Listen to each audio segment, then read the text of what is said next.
What's going on, guys? Sorry for no videos in the last couple weeks. I've been moving apartments and switching jobs, so that's why I've been gone, and it's been a 2-week break. It's been kind of nice, but at the same time I want to get back into it, and we're going to get back into it with a great video here today. It's going to be a very exciting one. We are going to go over why credit spreads are so powerful. So there's an article that we're going to take a look at, actually from a YouTuber that I found.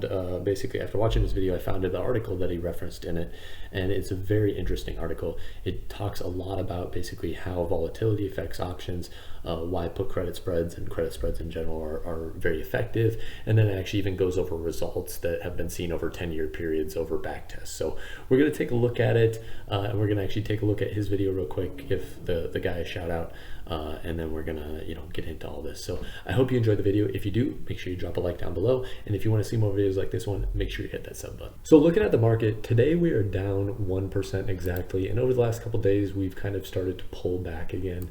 Over the last month we are up, so we have seen kind of the market bottom out and start to recover. The question is, is that really the bottom?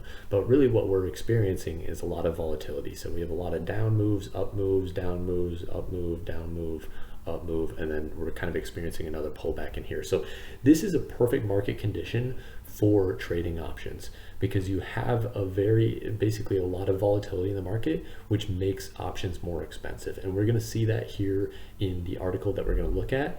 But it's good to just kind of relate that to our current market and see why now is a good time to potentially get into trading put credit spreads, or even call credit spreads against this type of market. So here we have the channel, and the guy goes by the name of Benjamin. That's it, and he has 291,000 subscribers, so far more than I do. But you should go check him out if you haven't heard of him already. He makes very funny videos, and I'm going to show a short quick clip here that kind of goes over the article that we're going to look at. So this is the article that I found. He has it linked. I'll link it down below as well, but we'll kind of see some of the stuff he's talking about and kind of get a sense of his humor and kind of what's going on in the video. This in the description if any of you want to read it. They basically back tested an index put spread strategy starting in January of 2010, combining different long and short strike selections, days till expiration, and stop losses. You could theoretically recreate this massive return. The strategy is simple. You could even do it in Robinhood. Take SPY, multiply its current price by 0.92, buy a 7-day put at the nearest strike, then sell the furthest out of the money put strike that allows you to collect 3% of the position's max loss in premium. Set a stop loss at 5% of the position's max loss. This should turn 10,000 into roughly 1.1 million in the next 10 years, right? But wait, we're neglecting our defining question. Why do the line go up? Take 50 variables, test random combinations of them, and you're bound to find something that looks like a money printer. So really there, then he starts getting into a lot of kind of back testing, why back testing isn't always completely reliable. We're going to obviously look at this article and look at some of the back testing. So it's important to note that you can't always trust back testing, and I would definitely recommend his video to go check it out, because even though he does present things in a very, very funny way, there's a lot of good information in it. So just keep that in mind, that back testing isn't always 100% reliable. But we're going to just take a look at this article that he referenced here and kind of go over some things and go over why put credit spreads are very powerful. So here we have the graph that he showed in the video. I'm not really going to go into it a whole lot. He kind of went over the strategy and everything that goes into it. So we're going to scroll down and actually take a look at something that he didn't really look at. He kind of briefly scrolled over, and that's these returns down here, and basically this graph chart down here that's kind of showing the different strategies that they tested. You have the actual return of those strategies, you have the max drawdown, you have the volatility experienced, and then something very interesting here is the Sharpe ratio, which, if you don't know, the Sharpe ratio is basically determining what is the value that you're getting compared to the amount, basically what your risk tolerance is. So what they're saying is you're actually achieving the best results for the smallest amount of risk with basically this top strategy. So that's very interesting, and something that a lot of hedge funds especially look at, because they want to keep their risk low but maximize their return, and that's basically what this is doing. So overall, the top three strategies again are all focused on actually that same strategy that he showed in the video, just with different price targets. So you have, or profit targets, so you have 3%, 5%, and 4% profit targets. It's very interesting that to me that these are all 7-day strategies. I think a lot of that has to do with, you know, basically being able to quickly turn around basically a profit in a very short amount of time.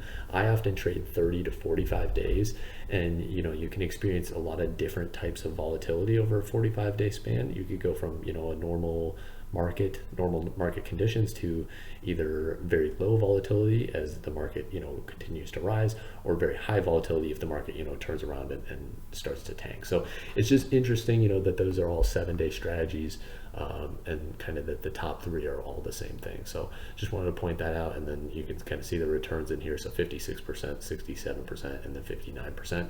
But the difference is the amount of volatility that these strategies actually incur. So the 5% actually incurred more volatility, 32% volatility, while the 3% only incurred 24% volatility, with 4% kind of falling in the middle there at 28%. So overall, interesting stuff here. Again, I'll link this article down below, so if you want to check out more of the list, but we're going to go ahead and jump into, you know, why put credit spreads are just so powerful, and there's some very interesting charts in this article that we're going to take a look at here. So overall, put credit spreads and selling options, really what you're selling is volatility.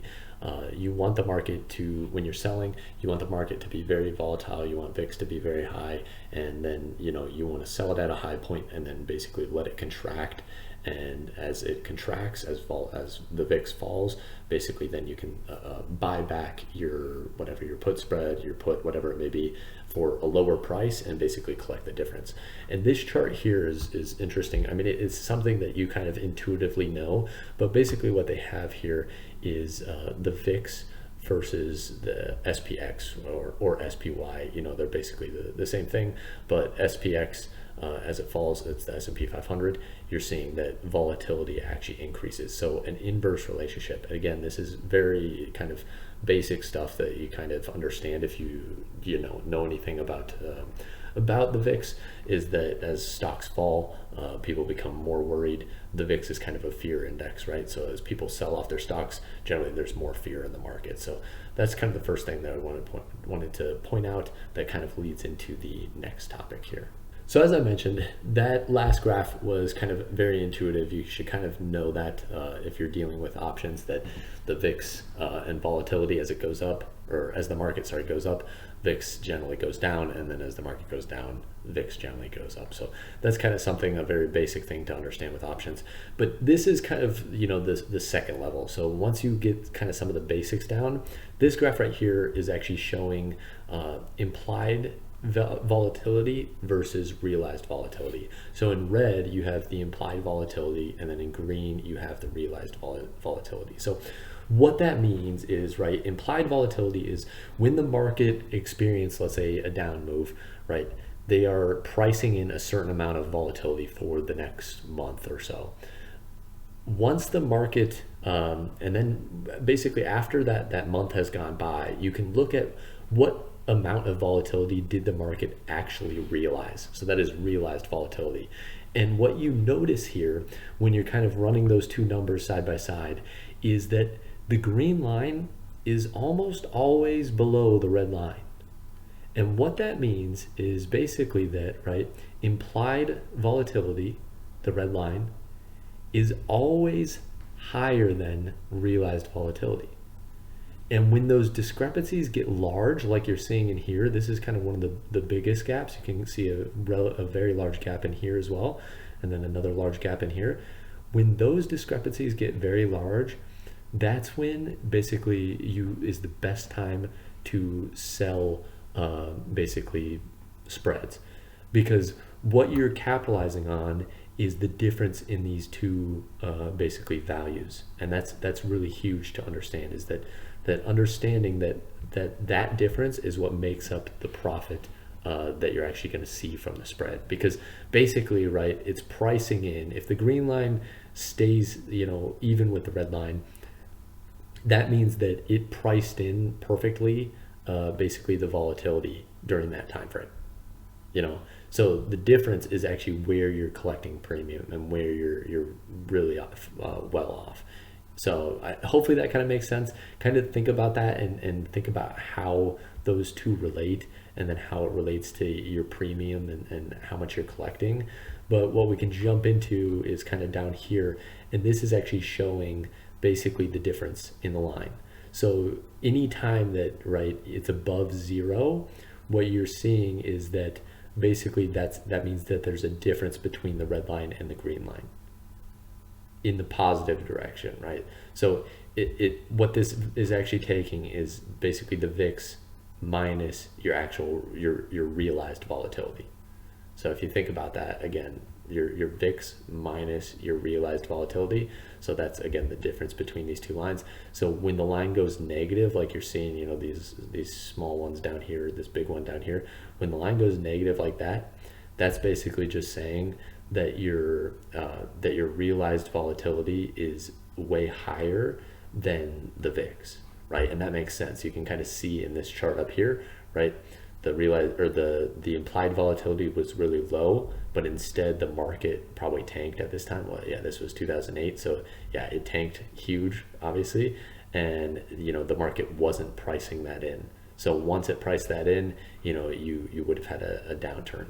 But ever since then, you know, you can see there's only a few times that it actually has this negative impact, while most of the time it's actually spending above this zero line.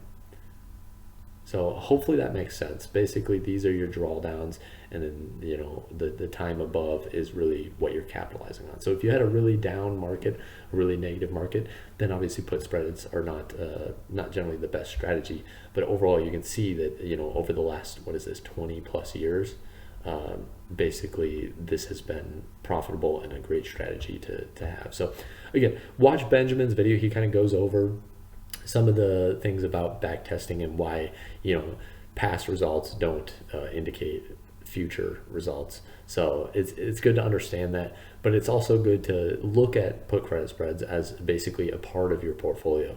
You don't want to, you know, dive into it too quick, but use a percentage of your portfolio, because you can kind of focus on, you know, having larger gains on it, and you're focusing on a strategy that's kind of a proven winning strategy. You know, there's multiple back tests. You can look at all the back tests, understand it, and basically see that this strategy overall does work out to be positive in the long run, but you have to make sure that you're using it correctly and that you understand, you know, when it's going to be profitable, when it's not, and then understand how to basically work with your options and know how to roll and other things like that. So hopefully you enjoyed the video.